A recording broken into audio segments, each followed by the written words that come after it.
O presbítero Joel falou algo quinta-feira que me deixou muito feliz. Muito em breve nós teremos que chegar mais cedo na igreja, porque não haverá lugar para todos aqui. Isso é profético, essa é uma palavra profética, porque Deus está trabalhando, Deus está fazendo algo poderoso no meio do seu povo. E nós cremos na ação do Espírito Santo. Nós cremos que não é pela força do nosso braço, nunca foi, mas é na força do nosso Deus. Nosso Deus é poderoso e Ele é capaz de fazer infinitamente mais do que nós pedimos e pensamos. Amém? Queria que você abrisse a sua Bíblia comigo em Mateus capítulo 26, versículo de número 36. Eu quero ler apenas um versículo, mas nós vamos trabalhar a perícope completa do versículo 36 até o 46. Amém? Nós estamos iniciando hoje uma minissérie de sermões. São 3 sermões. Sermões de Páscoa. Eu quero pregar, permitindo Deus, hoje sobre Jesus no jardim, Jesus no Getsemane. Semana que vem, Jesus na cruz. E no domingo de Páscoa, Jesus no trono. Amém? Serão 3 sermões. Nós vamos começar hoje com Jesus no jardim. Quem achou, diga amém. Quem não achou, pode acompanhar no telão. Diz assim o texto, só a parte A. Então chegou Jesus com eles a um lugar chamado Getsemane. Repita comigo, Getsemane.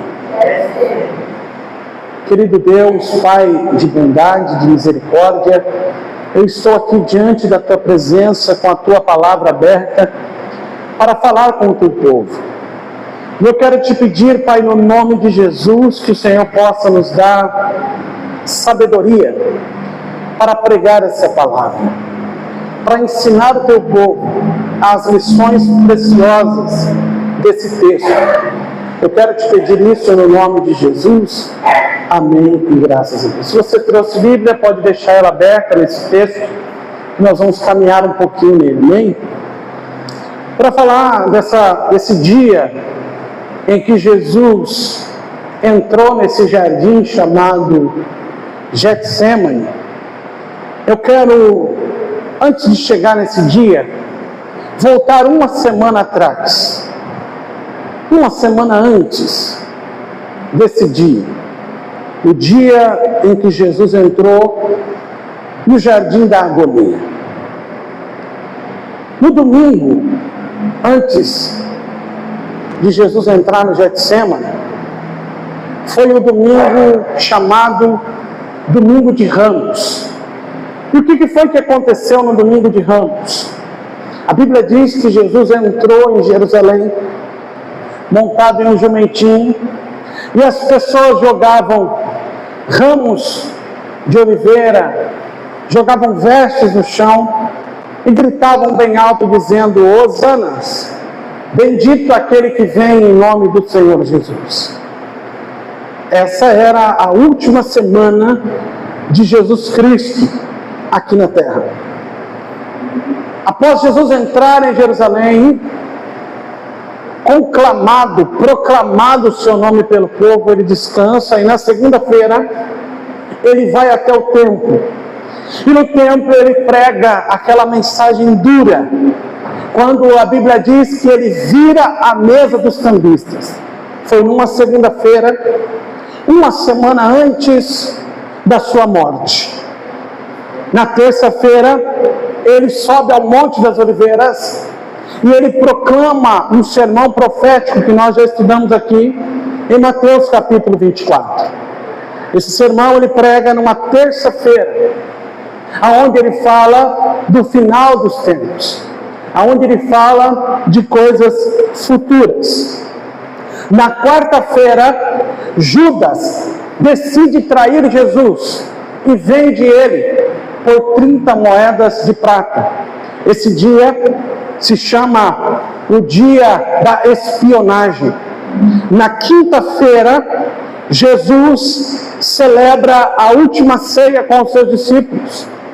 Na quinta-feira, Jesus institui a Eucaristia, que é a ceia. Nessa quinta-feira ainda, Jesus lava o pé dos discípulos. Muitas coisas estavam acontecendo. Alguns estudiosos ousam dizer que nós estamos aqui no ano 30 do primeiro século e que esse dia era o dia 6 de abril, próximo à meia-noite, da quinta para sexta.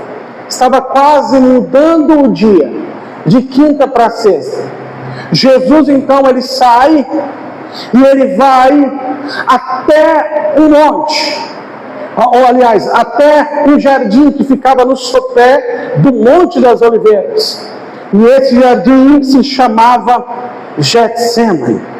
E Getsemane é interessante o significado desse nome, porque Getsemane significa prensa de óleo ou lagar de azeite. Jesus, ele vai até esse jardim, aonde ele vai ser pressionado ao extremo.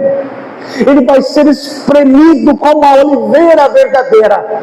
E dele vai sair um óleo que vai curar a humanidade perdida pelo pecado. Jesus estava aqui nesse momento com um estresse tão grande.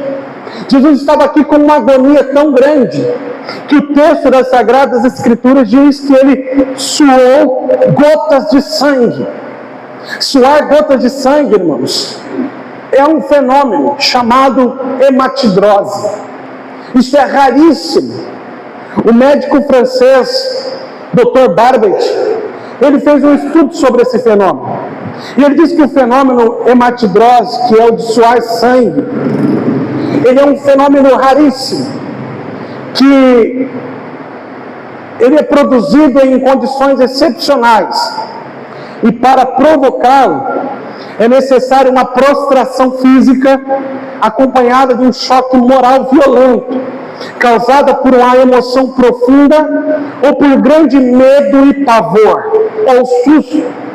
A angústia extrema, ela produz a ruptura das veias capilares que estão abaixo das glândulas sudoríparas, e o sangue então se mistura no suor e se recolhe sobre a pele e depois escorre ou corre pelo corpo todo.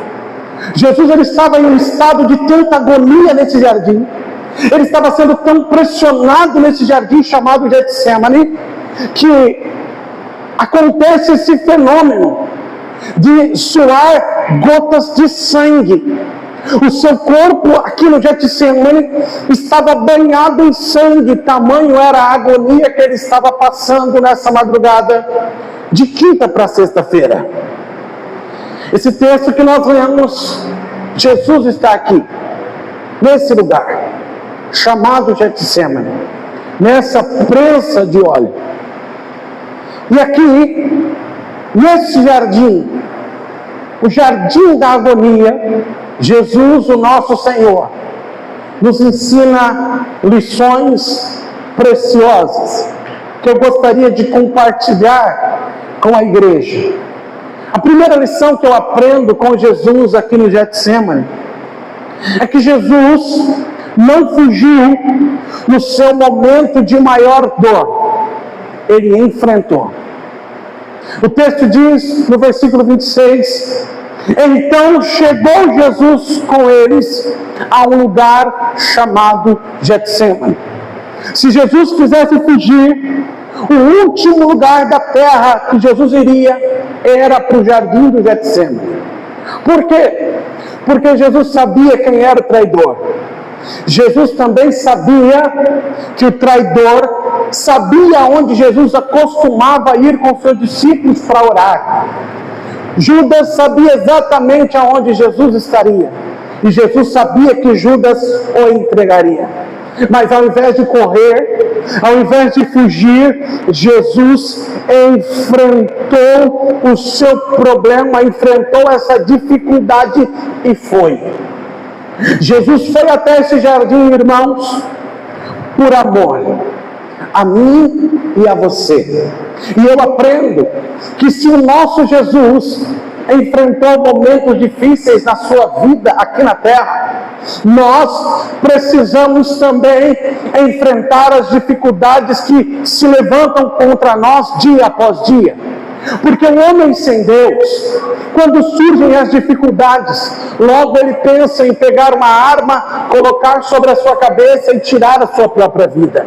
O homem sem Deus, quando surge uma dificuldade, ele coloca a culpa no outro, ele coloca a culpa no próximo, mas nunca assume a responsabilidade. A Bíblia nos afirma que quando Adão e Eva estavam no jardim que eles pecaram, e o Senhor chamou eles para uma conversa, Eva olhou e disse: Senhor, foi essa serpente aqui que me seduziu. Adão olhou para Deus e disse: Senhor, foi essa mulher que o Senhor me deu. Não enfrentavam de frente as dificuldades. Jesus, no entanto, ele não fugiu das suas dificuldades. Quantas vezes, irmãos, nós temos fugido dos nossos problemas?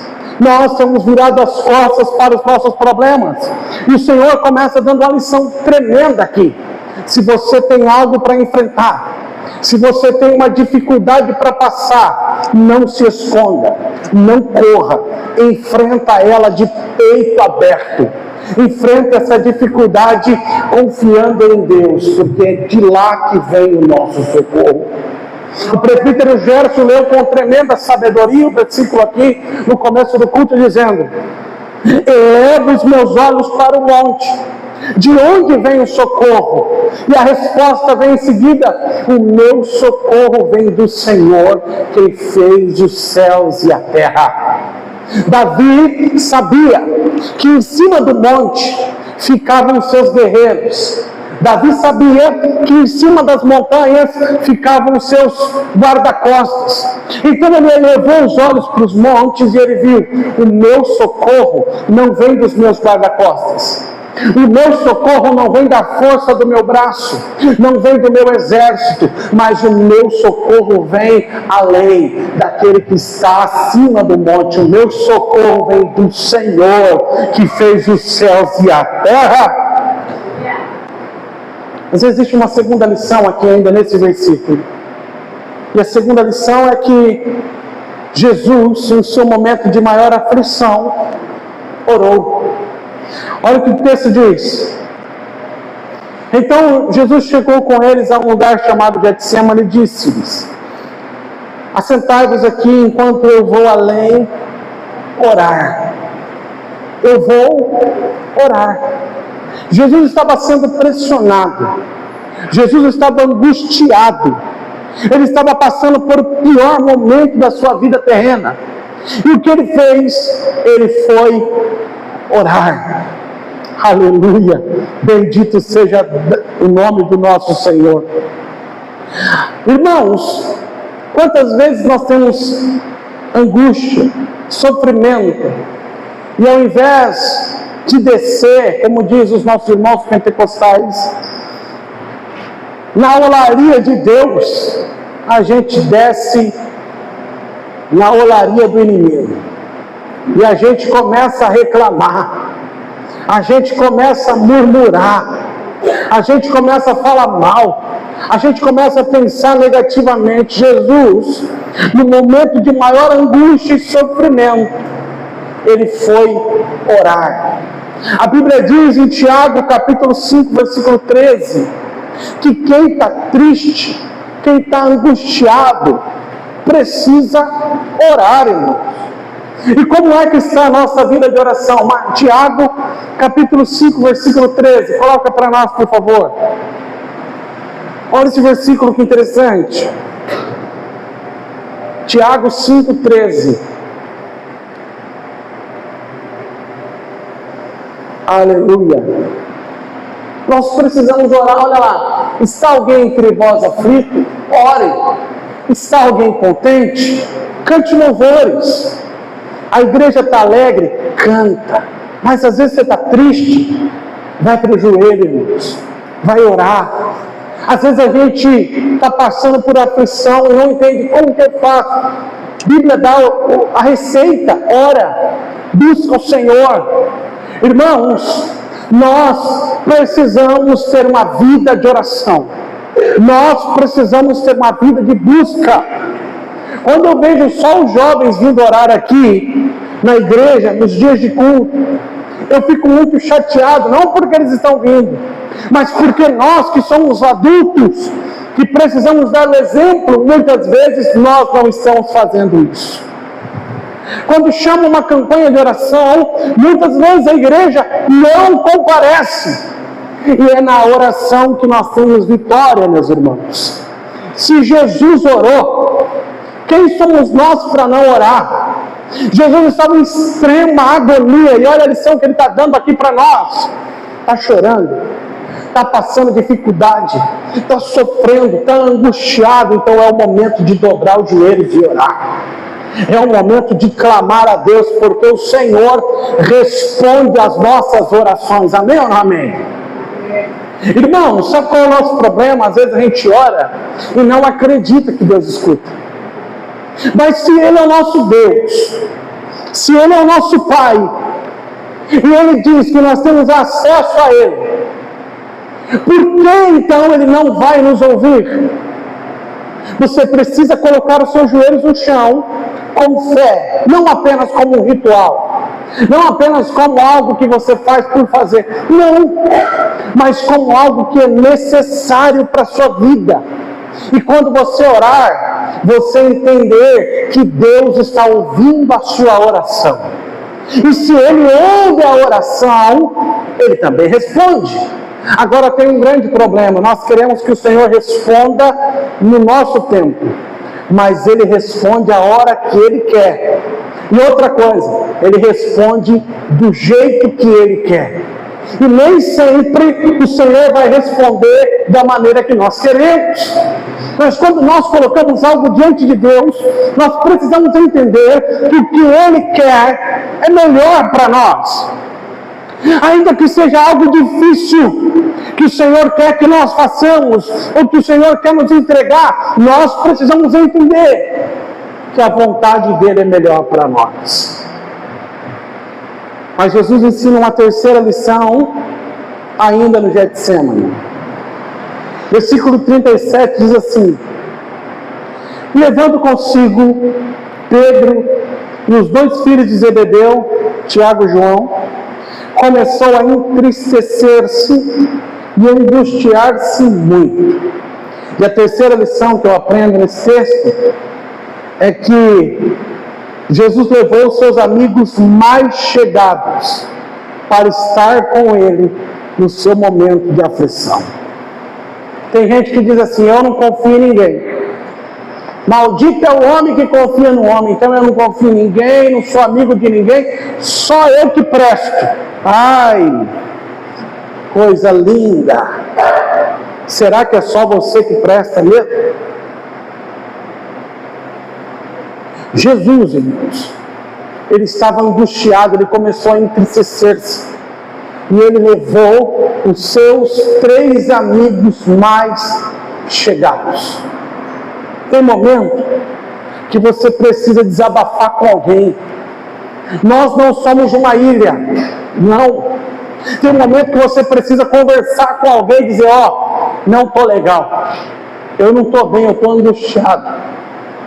Eu tenho alguns amigos pastores que de vez em quando a gente sai só para comer carne e bater papo, conversar, porque a gente fica tão cheio e às vezes a gente não tem com quem conversar. A gente atende todo mundo, ora por todo mundo, mas quem é que ora pela gente? Quem é que conversa com a gente? E a gente precisa apenas conversar, ouvir a voz de alguém que é mais experiente que nós. Tem gente que quer andar sozinho o tempo todo. E isso não é bom, irmãos. Nós precisamos ter alguém para ligar. Para quem que eu vou ligar? Para quem que eu vou ligar e essa pessoa vai me ouvir? Só me ouvir, sem me julgar. Porque tem muitos amigos também que não são amigos da onça. Você fala uma coisa e ele já começa a te julgar. Parece os amigos de Jó, né? Jó tinha os amigos e os amigos de Jó. Ah, mas você está passando por isso porque você fez alguma coisa de errado. Você deve ter jogado pedra na cruz. Ah, você fez alguma coisa, algum pecadinho está escondido. E às vezes você não quer ouvir isso. Às vezes você só quer falar. Você só quer dizer, olha, está doendo. Eu estou angustiado. Eu estou entristecido até a morte. Jesus chamou esses 3 mais chegados aqui e começou a desabafar com eles. Provérbios capítulo 18, versículo de número 24, diz que há amigos que são mais chegados que irmãos. Então a gente precisa ter amigos. Amigos dentro da igreja, irmãos. Amigos que são cristãos. Porque se os nossos amigos são apenas pessoas mundanas, ímpias, alguma coisa está errada. Se eu não consigo ter relacionamento de amizade com nenhum irmão da paróquia, alguma coisa está errado. Porque nós somos irmãos, nós convivemos em comunidade. Jesus tinha uma multidão que seguia ele. Uma multidão.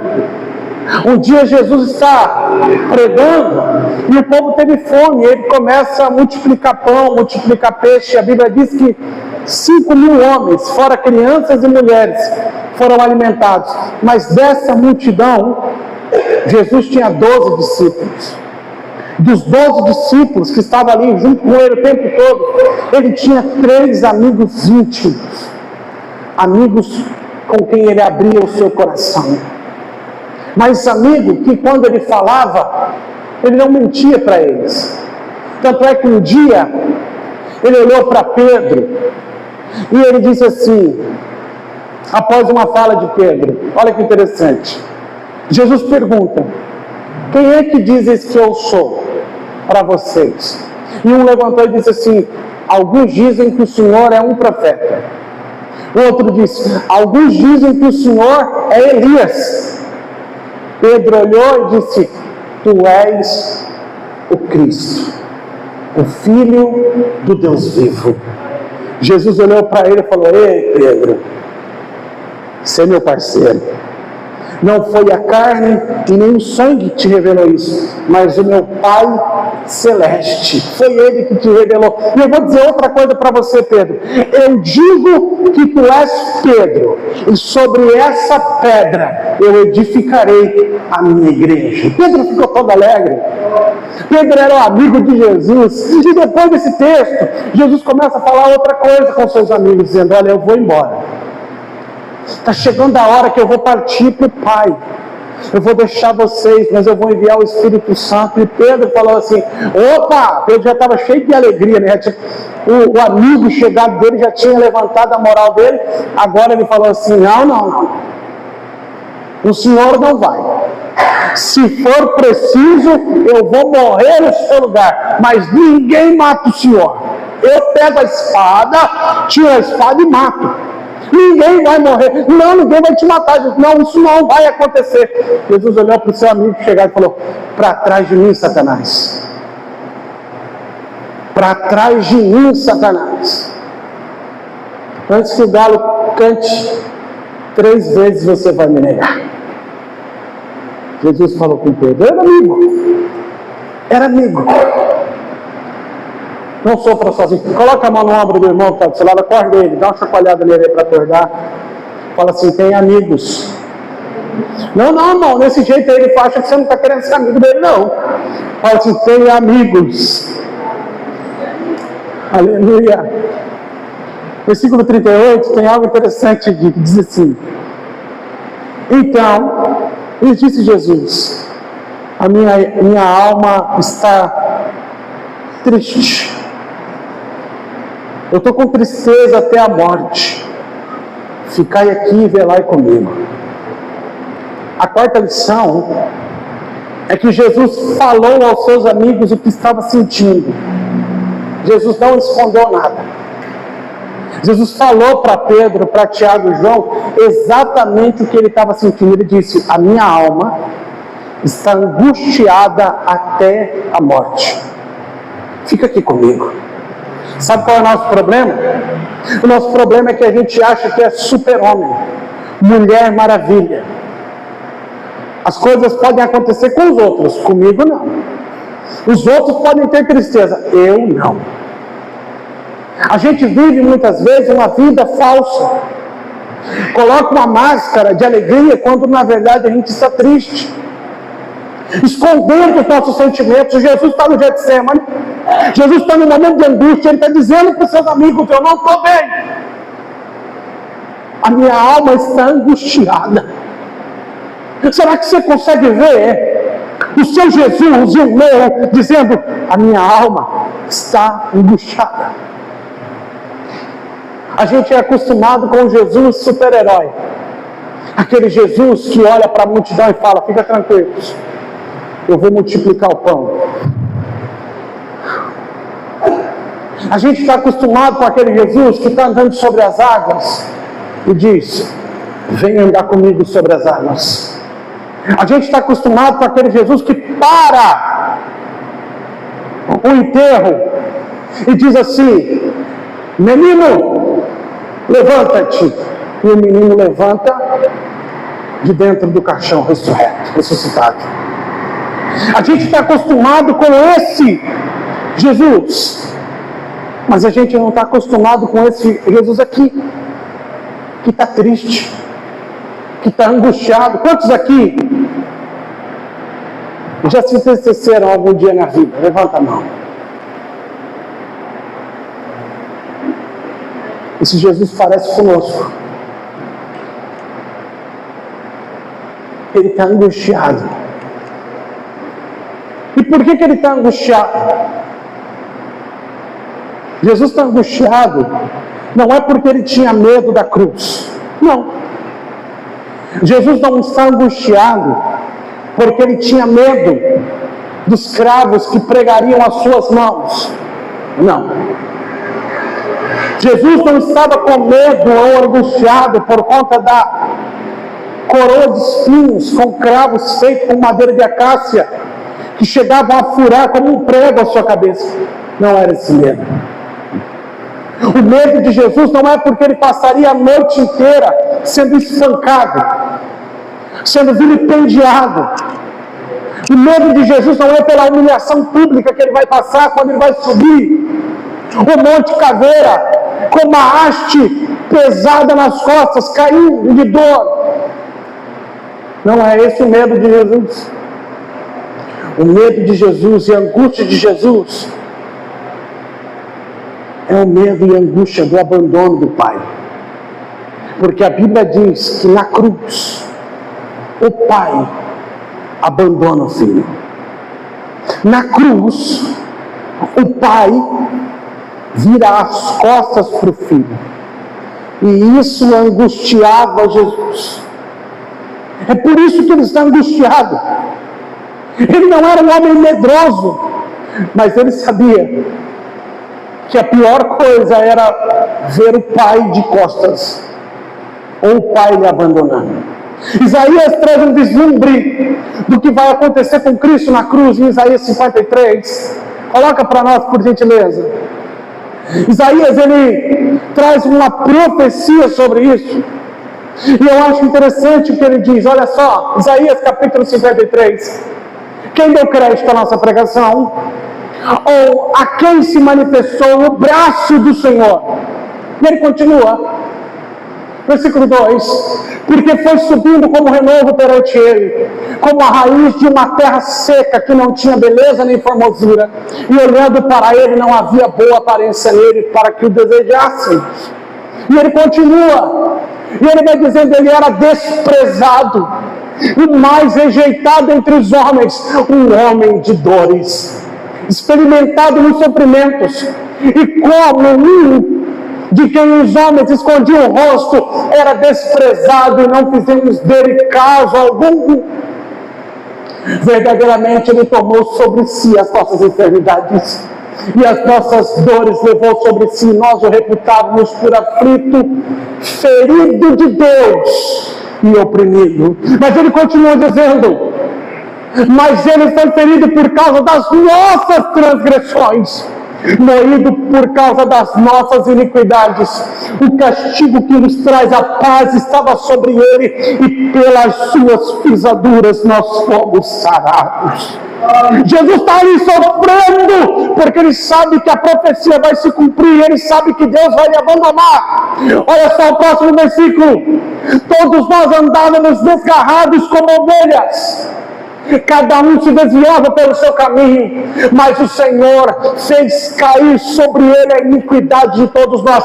Quem foi que fez cair a iniquidade de todos nós sobre Jesus? O Senhor, letra maiúscula. Volta por gentileza, versículo 6. Mas o Senhor, o Pai, fez cair a iniquidade de todos nós sobre o Filho. Ele sabia que era do agrado do Pai moê-lo por nossa culpa. Ele estaria se entregando em nosso lugar. Ele é o nosso substituto. Versículo 6, ele diz assim: todos nós andávamos. Versículo 7, por gentileza: ele foi oprimido e afligido, mas não abriu a sua boca. E como um cordeiro foi levado ao matador, e como a ovelha muda perante os seus tosqueadores, assim ele não abriu a sua boca. Versículo 8: da opressão e do juízo foi tirado. Quem contará o tempo da sua vida? Porquanto foi cortado da terra dos viventes. Pela transgressão do meu povo ele foi atingido. Jesus sabia que o Pai iria abandoná-lo na cruz, porque se o Pai tira ele da cruz, se o Pai arranca ele da cruz, não haveria salvação para nós. É por isso que ele está angustiado. É por isso que ele está triste. É por isso que a sua alma está angustiada até a morte. Versículo 39 diz que, indo um pouco adiante, ele prostrou-se sobre o seu rosto, dizendo: meu Pai, se é possível, passa de mim esse cálice.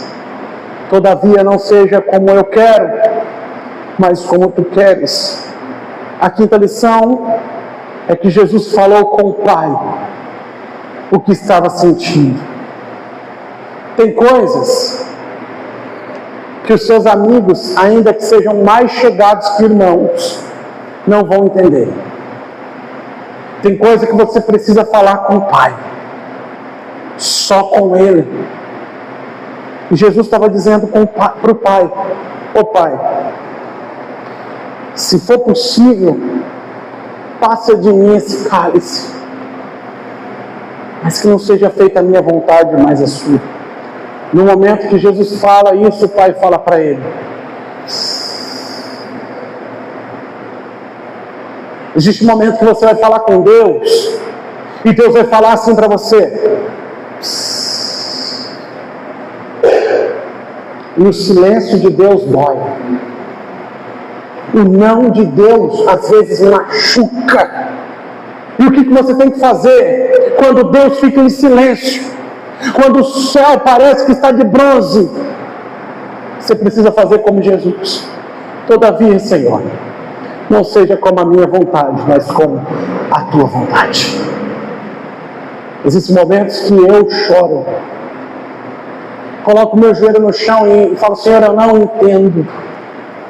Por que é que o Senhor não faz? Por que é que não acontece? E sabe o que o Senhor diz? Então eu preciso levantar da oração e dizer: todavia, não seja como eu quero, mas como o Senhor quer. Tem coisa que seu amigo mais chegado não vai poder te ajudar, mas o seu Pai que está no céu, Ele vai te ajudar. Versículo 40 e 41 diz assim: voltando-se para os seus discípulos, achou-os adormecidos e disse a Pedro: então nem uma hora pudestes velar comigo? Vigiai e orai, para que não entreis em tentação. Na verdade, o espírito está pronto, mas a carne é fraca. A sexta lição do texto é que Jesus, ele alertou seus discípulos sobre vigilância. Perceba, Jesus está no momento de maior angústia dele. O Getsemane foi um momento de maior pressão. Talvez aqui no Getsemane tenha mais pressão do que na própria cruz. A pressão psicológica que Jesus estava enfrentando aqui era uma pressão terrível. E mesmo assim ele consegue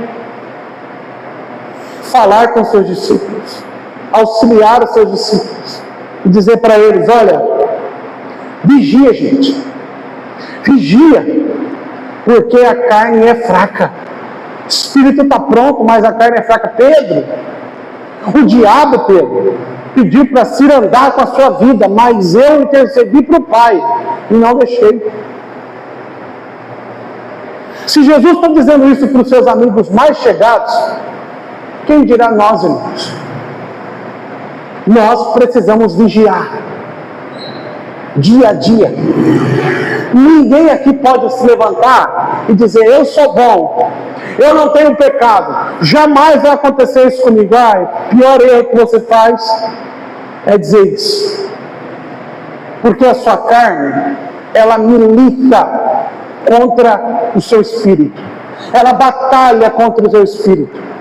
Paulo disse assim um dia, em Atos capítulo 7, miserável homem que sou, pois o bem que eu quero fazer eu não faço, e o mal que eu não quero, quando eu vi, esse eu já fiz, esse eu já pratiquei.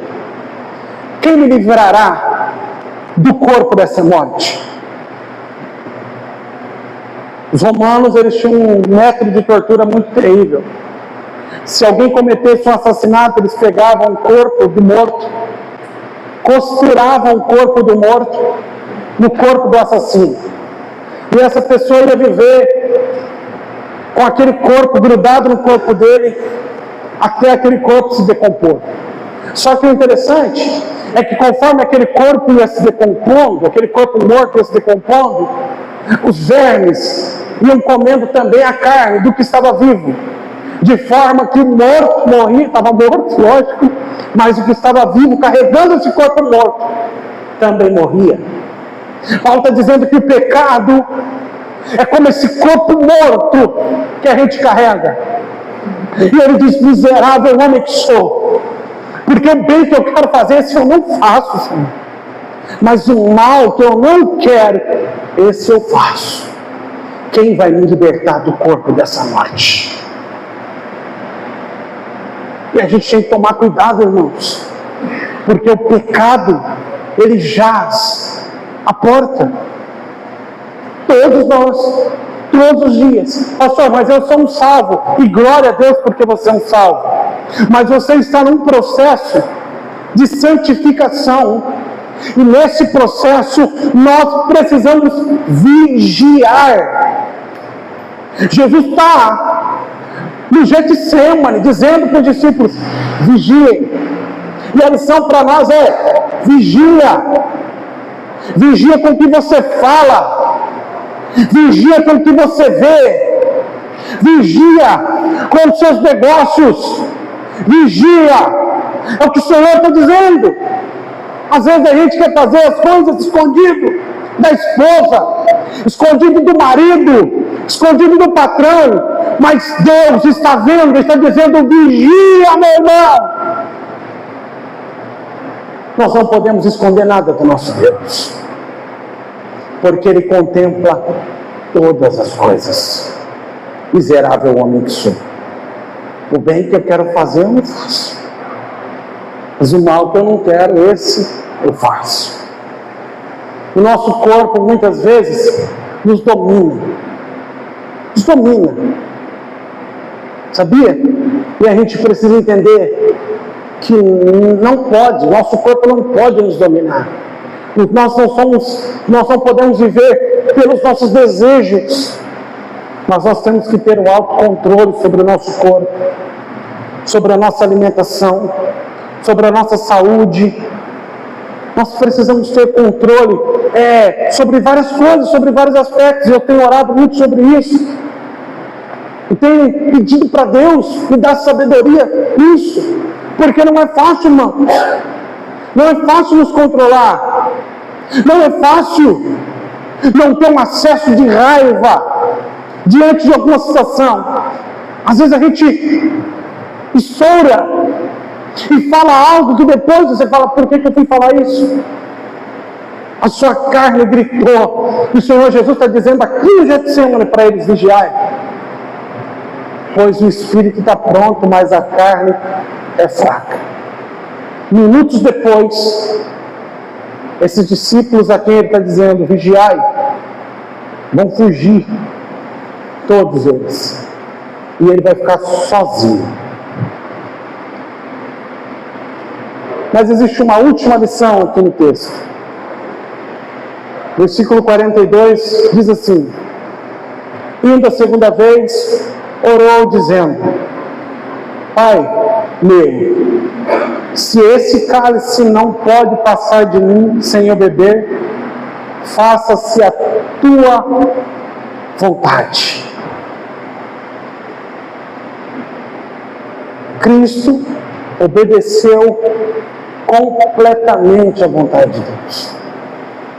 Se Cristo não obedece, se Cristo desce da cruz, nós desceríamos para o inferno. Mas glória a Deus que Ele obedeceu. E Cristo então se levanta nesse jardim completamente vitorioso.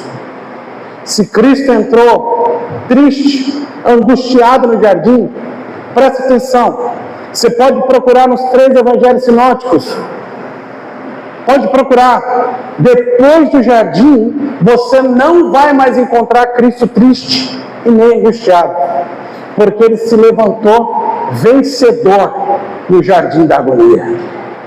Olha o que diz o texto: voltando, achou outra vez adormecido seus amigos, porque os seus olhos estavam carregados. Tem gente nessa noite que está parecendo os discípulos, com muito sono. Deixando-os de novo, foi orar pela 3ª vez, dizendo as mesmas palavras. Então chegou junto dos discípulos e disse: dormi agora, repousai, porque é chegada a hora. O Filho do Homem será entregue nas mãos dos pecadores. E o versículo 46, o versículo mais lindo, ele diz assim: levantai-vos e partamos, eis que é chegado o que me trai. A partir desse momento, que ele diz: levantai-vos e partamos, vocês não mais verão Cristo angustiado, não mais verão Ele entristecido, porque Ele venceu. Aleluia. Eu queria que você se colocasse de pé nessa noite, e que você curvasse a sua cabeça. Raquel, toca aquela música, vai fazendo o solo daquela música que vocês cantaram por último. Eu queria que você abaixasse a sua cabeça nesse momento, em rendição ao Senhor. O jardim do Éden disse: olha, você pode comer de todos os frutos aqui desse jardim, menos da árvore do conhecimento do bem e do mal. E ali no jardim, vocês conhecem muito bem, Eva comeu o fruto, ofereceu o fruto para o esposo, e ele desobedeceu a Deus. Adão estava no paraíso, e no paraíso ele desobedeceu. No paraíso, ele não conseguiu rejeitar aquilo que foi oferecido para ele. Jesus, no jardim do Getsemane, ele conseguiu obedecer ao Pai. Se o primeiro Adão, que caiu quando desobedeceu, o segundo Adão, que é Cristo, saiu vitorioso quando ele disse: todavia, que não seja feita a minha vontade, mas a do meu Pai que está nos céus. Eu agradeço a Deus, porque Jesus no Getsemane foi espremido, mas ele não desistiu. Se Jesus desistisse, não haveria igreja hoje. Se Jesus tivesse desistido, nós não estaríamos aqui hoje. Se Jesus desistisse, não haveria graça, não haveria salvação. Mas ele foi até as últimas consequências. Oh.